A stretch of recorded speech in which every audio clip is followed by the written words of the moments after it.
When I decided to write my book, A Simple Man's Guide for Stopping Panic Attacks, I decided on a simple way to accept the physical manifestation of panic attacks. Also, I gave it a physical presence, which I called George. I needed to give George a place in my life that I could recognise and accept as a benign event and not one that was to be feared and dreaded if he arrived. Hence, the adrenal gland became George. I decided also to carry around with me a token that made me accept George as a normal occurrence and not one to be feared. In doing this, the attacks stopped, and more importantly, the apprehension left me. As you are aware, the apprehension of a panic attack is as bad, if not worse, than the actual event. The apprehension, I found, made me change my ways in what I did, my ambitions, relationships, and because of the fear of what could arrive out of the blue. The actual attacks, when they came, horrible though they were, only stayed for a while and then disappeared. Self-esteem. The building of self-esteem is vital after one is relieved of the attacks. Many years of erosion of confidence took its toll. As a result, the rebuilding of confidence and self-esteem is imperative. I found the George plaque very helpful as a reminder that George isn't that big a deal. The George plaque reminds me of what I have achieved and how the plaque is no longer anything to be frightened of. Maybe I've been lucky in the total removal of the attacks. I don't think so. Giving George a physical presence immediately stopped the attacks.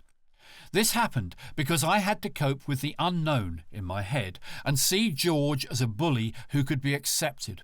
And you know what happens once you do this? You lose your fear of the bully. You are a bigger person if you do. Before you know it, you are making friends with every bad thing in your life, and boy, oh boy, it builds your mental and physical strength. People, places, and situations are all accepted as never before. Want a better job? You can go for it. Fly to Spain? It's no more challenging than a 2-hour car journey. People? They're all a mirror image. In other words, you gain an advantage by going through hell. You are a person who has seen it all and completely transformed yourself. Remember George. At this point in my life, I can thankfully claim that I no longer have any fear of George, and the George plaque in my pocket has become nothing more than a familiar piece.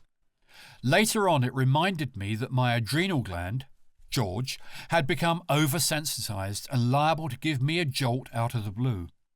Similarly, I thought having a bad knee that every now and again would remind me of a wonky patella. Having lost the fear of an attack opened up everything for me.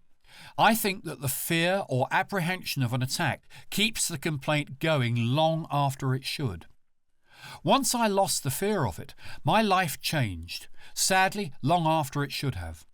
Before George, it was like being in chains and aiding and abetting that awful feeling of loss in self-esteem. It is extremely hard to grow into your full potential with the dead weight of George hanging on to you and influencing every decision you make. So, why treat George as an enemy instead of accepting it as a character-forming aid for oneself? It can enable you to move forward and become a stronger, more confident person. At least that has been the case for me, and I know you will also have the same extraordinary results. Bless you all.